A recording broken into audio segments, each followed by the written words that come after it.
Hey guys, how's it going? My name is Kenneth Caleb Kidd, and I'll be discussing the NFL Combine and scientific racism today.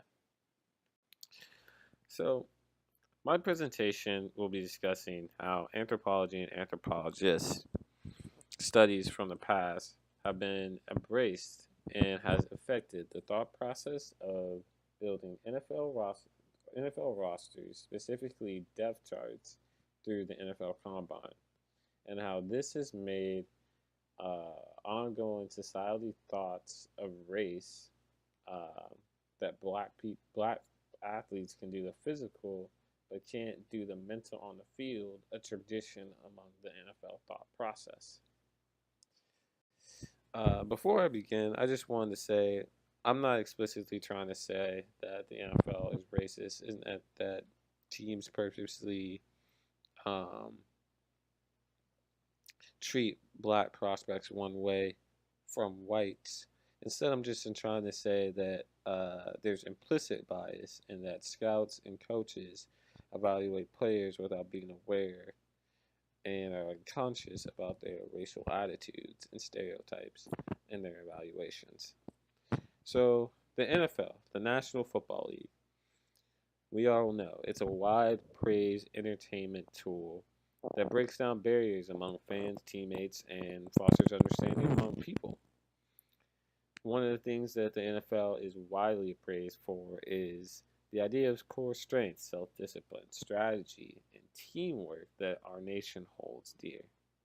But although the NFL has been praised for all the work that they do on the field and bringing people together, they're still often criticized for their methods of constructing and managing teams. So, the NFL Combine, my main topic. The NFL Combine is a week-long showcase. It has around 300 football athletes from around the country and now even internationally who are invited to come perform for physical and mental tests for football league head coaches, generals, managers, and scouts. There are 13 tests included besides the position-oriented drills, and these include things like the 40-yard dash, the bench press, the vertical jump, the 20-yard shuttle, the 60-yard shuttle, the green cone drill, constant interview simulations, physical measurements, drug screening, injury evaluations, a Cybex test, and a Wonderlic test. And basically, all these tests, physical or mental, basically determine what players fit best for each team and their future success. Now, I have a quick video that I wanted to show. Greetings, I'm Quentin Bainbridge, but you can call me QB. And this is Football 101, a pre-game manual for those currently boarding the football train. Today's subject, the Combine. These players are going to enter the NFL draft, but first they must run, jump, throw, and answer a few questions. Football scouts measure the measurables and evaluate talent. It's sort of like track and field and a pop quiz combined. Pun intended. All potential NFLers participate in various workouts. On your mark, the 40-yard dash, a test of pure speed. Who is the fastest man at the Combine? Only one can claim the top time of all time.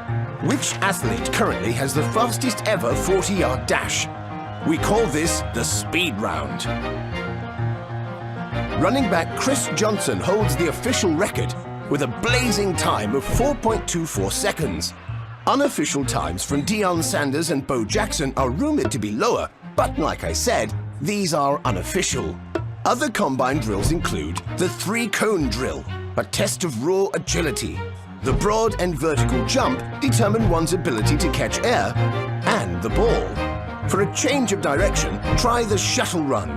And finally, the bench press, where strength and stamina take center stage. How much weight is lifted in the bench press? Need help? Ask a sporter. All athletes lift exactly 225 pounds. Over and over and over again. Whew. One tough workout to be sure. Athletes are also subjected to position-specific tests. Linemen pressure the opponent and demonstrate technique. Running backs accelerate and make split-second decisions. Quarterbacks read, react, and show off their accuracy. Elite athleticism aside, everyone must also take a written test called a Wonderlic. Players can score a maximum of 50 points on this test, which measures cognitive ability and problem solving. So, that's all? Not quite. Teams have the opportunity to interview potential employees and find the perfect fit. Coaches want to know, what is their weight? What is their height? Such things are important. Quarterbacks 6 feet and under will certainly have a tough time in the NFL. Or perhaps not. Which of these quarterbacks is the shortest to win a Super Bowl? A small question for you. Russell Wilson of the Seattle Seahawks is the shortest, listed at 5 foot 11 inches. Perhaps all this running and jumping and measuring and judging is just that. It's not an exact science, to be sure. Well, my time is up. Please evaluate this video and draw your own conclusions. And remember, after the Super Bowl, but before the draft, we have the NFL Scouting Combine. Once again, I'm QB, and this has been Football 101. Have a wondrous football day.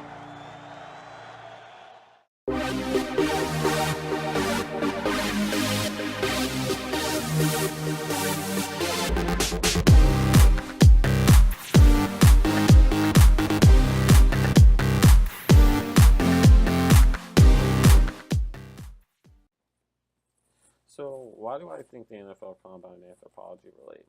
And how do I think it relates? Anthropology, to me, relates to the NFL Combine as it's similar to early cultural anthropology ranking of race hierarchy, key to physicality and but mainly intelligence. The NFL Combine promotes the term, Herbert Spence's coined phrase, survival of the fittest. Also, the Combine, from my point of view, has embraced Alfred Benet's IQ test in the form of the Wonderlic test, and often has the idea that intelligence, the NFL does, has the idea that intelligence is innate among white QBs, just like Benet has had the idea that intelligence was innate among white people. Last, the NFL Combine measures the intangibles: head size, weight size, a variety of player speeds, and they do comparisons between black, white, minority players, but also just players among themselves in general. And then these all determine a player's survival for making it on the field, and they make future predictions from this about how an individual will last in the NFL and where they will go from there. I'll talk more about that in the next couple of slides. So here are an example of NFL Combine results. This is brought to us by Penn State of the 2011 NFL Draft predictions and results on behalf of Beher and Gill. So basically, this is a breakdown of players by position and by race. And this chart, from Beher and Gill's perspective, it reveals that white players are more likely to be a quarterback and offensive lineman, while the highest percentage of black players are on the defensive side of the ball and among skilled physical positions. And also, to them, brought up the point that the Wonderlic scores and player speeds are explanations and statistics that influence why combine scouts find black QBs as pure runners and can do more of the physical, while white QBs can control the field and offense and do the mental. So basically, I'll explain a little bit of this. The draft number, the 87 to 104 basically the lower is the better. That's basically saying that a lot of black players will be drafted in position that's better than whites. The 40-yard speed, this is basically testing speed. The team rank basically is saying what type of team the black players has come from and what type of team the white players has come from. The Wonderlic score, that's the IQ test score. The average score was a 19.76, as the white players was 27.7. And the description of the positions by race in that draft, here they are. Quarterbacks, there was only 3% of black quarterbacks in the draft. As to white players, there was 21%. Running backs, there was 11 to 2%. Wide receivers, 16 to 2. Defensive backfield, 26 to 4. Offensive linemen, 11 to 39. Defensive linemen, 17 to 8. 11 to 10 for linebackers, and 2 to 9 for tight ends. All right. So basically, this is a slide on the NFL Combine and speculations of scientific racism. Today, the racial composition of the NFL lineups is shaped, like I said earlier, much among societal factors as the inclination of prime decision makers stick to what has worked with them well for them for so long.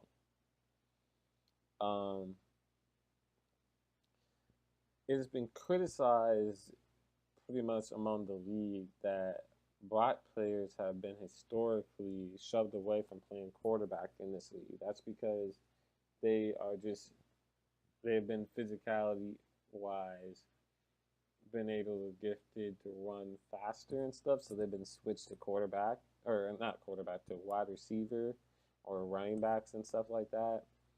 And although times have changed, and you'll be seeing more quarterbacks like Cam Newton, Russell Wilson, Tyrod Taylor, and etc., the amount of signal callers over a 14-year span has only increased from 18 to 19%. And that's only 1%. Even though there are a main spotlight on quarterbacks and signal callers because the quarterback is seen as the leader of the team, there has also been an emphasis or a spotlight on the offensive line, specifically the center. 81% of players are centers that are white, specifically among special teams, the kickers and punters. 97.8% are white. And compared to the defensive side of the ball, it's estimated that 80% of players are black. And a staggering 99.4% of those players that are on the defensive side play cornerback. So, sociologist Harry Edwards came up with an interesting quote. And he said, if you want to look at the white side of the NFL, you can look to quarterbacks, kickers, punters, centers, and sometimes even backup quarterbacks. Teams that look to be successful, they follow that pattern that has worked for them. So it's often hard to shatter the tradition and have an example of coming in and showing that a black center is just as good as a white center to displace a normal tradition. You know, you have to come in and show that that black center is better because the standard tradition is that that white player can show leadership among the line. And what's interesting to me about this is that the quarterback, the center, the punter, and the kicker, they're all leadership positions. They're all signal calling positions. And this suggests to me and brought up my point that it's a tradition that white players can do the mental and lead, while black and minority players and athletes can only do the physical on the field and point to the tradition that they can't lead.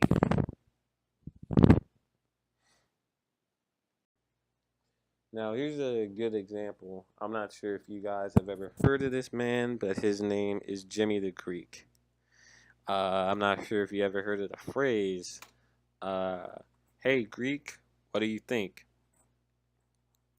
So Jimmy the Greek, he was a odds maker and a football analyst for CBS Football in America back in the day. He was also well known for gambling, the forefront of gambling. Um, Pretty much, he used weird tests to come up with uh, his predictions for gambling. Um, and it made him a superstar. There was one impl- implication that he made a young black child jump over a piece of paper, and once he stood, and the black child just stood tall. He also made a white child jump over that same piece of paper, but he stood wobbly. And this earned him the title of Jimmy the Doctor Jimmy the Greek. And he was often criticized by many people that Jimmy the Greek was the television bookie of genetics. It was bad because one day he just came out, and I don't know what was on his mind, but I don't know what the question was, but he just came out and said that the black athlete is a better athlete to begin with because he's bred to be that way. Because of his thick thighs that go into his back and that he can jump higher and run faster because of those bigger thighs. But it also goes back to the Civil War during the slave trading era when the owner of slaves would breed big black men to his big black woman so that they could have a big black kid. And so, as a matter of football, he related this to a matter of football as well. He said that overall team speed is the biggest factor. Then in the forefront, then the front four on defense, and the defensive back, especially the cornerback. The quarterback, then the quarterbacks, and then I will have to consider the intangibles. So basically, what he was emphasizing there was that black players could play the skill positions as they can run, they can jump, they have bigger thighs, and etc. But when it comes to the quarterback, you have to think of the intangibles, the non-physical, more the mental. This caused an uproar in the African American community, as its implications basically were promoting that African Americans can play the game and nothing else. They can do the physical on the field, but they couldn't do the mental. As whites were sensitive to this idea that sports were being taken away from them, and then after this, he was fired from the air of CBS, but he was still known as a well-known analyst for his weird theories. And his weird theories came from some people said that he was always trying to be smarter than he was on the air. So he took from anthropology studies and old history to make him sound smarter. And so this was an interesting slide to me because I just wanted to show how people just took the idea that African Americans could do the mental, but they couldn't do the physical in old anthropology and implemented that into their sports predictions and analysts and how that has become a tradition of the game, more so over football too. So this last slide is talking about the evaluation by scouts and owners and coaches. Here's a study by sociologist J.R. Woodward, who conducted this in 2004. This is basically titled An Investigation of Racial Stacking. The study looked at whether scouts in their reports described collegiate athletes, players, in the same way that corresponded with U.S. race logic. Pretty much the results showed that African American players are more likely to be described in physical terms rather than mental terms to the white players in the same position. Something that went along with that, and someone that supported that, was former league scout Dan Hatman, who said that I think that scouts perceive and assume that black athletes are better than white athletes. You don't really see many white corners, white safeties, and very few white running backs. But at the same time, you don't see a lot of black quarterbacks, and that scouts get excited about for the long term. They're always pigeonholed as the athletic running type, doing more of the physical than doing the mental controlling on the field. I'll skip Dominique Foxworth, but it's true. Many front offices employ the process of personality testing to help them understand and define the mental characteristics of prospects. But it doesn't help because these can be racially biased, and these teams rely on these to reproduce the problem, but not solve the problem. And so that's why the mental and physical aspect just comes up a part of the game all the time. And one person in Scout that often is promoted and highlighted because of this is Nolan Nawrocki, as he is often known in the NFL to basically align his scouting reports, mainly among quarterbacks, with prejudice, as to whites with quarterbacks and other athletes with praise. Some of the things he includes are enormous egos for blacks and confidence for whites, selfish instead of star quality makeup, and then issues with authority instead of gunslinger. In the end, here are my words to describe, and here's a chart to describe white players versus black players. You have leadership, intelligence, durable, gritty, smart, better IQ, and tough. As blacks are durable, fluid, natural, have a motor. However, there's always that however, fluid, vision, and raw. And then here's a breakdown of race by position and how the NFL Combine has affected that.